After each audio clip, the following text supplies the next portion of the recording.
there is more and more people also on the move, crossing borders, that have protection needs that are not addressed by the international community, and for whom it's not possible to invoke the 51 Convention. If one looks at today's global trends or mega trends, population growth, it's an issue that has not been very much in the global agenda. There is, I think, a certain conspiracy to put the population growth question out of the global debate. But I think it is a main driver that we cannot forget. We are today almost 7 billion worldwide. The forecasts for 2050, as you know, are 9 billion. But population growth is linked to another phenomenon that I think is crucial to analyze what's happening in today's world, which is urbanization. We are having more and more urban refugees, less and less refugees in camps, but more than half of the world's population today live in cities, and again, the forecast for 2050 is 70%.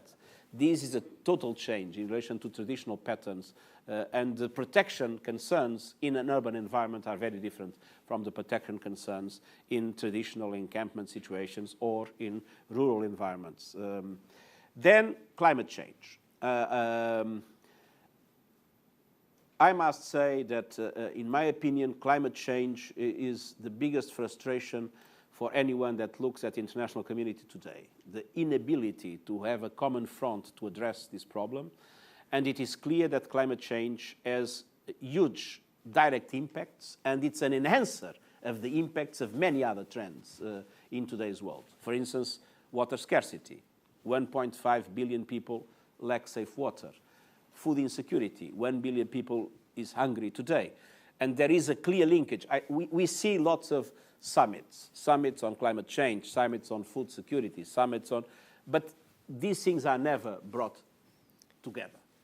And indeed, what I feel is that all these megatrends are getting more and more interconnected. The world is becoming smaller and smaller. There are today physical limits to global growth. And they not only are more and more interconnected, but they are also connected with concerns of security and of peace. They trigger conflict in many circumstances, or they help trigger conflict. And at the same time,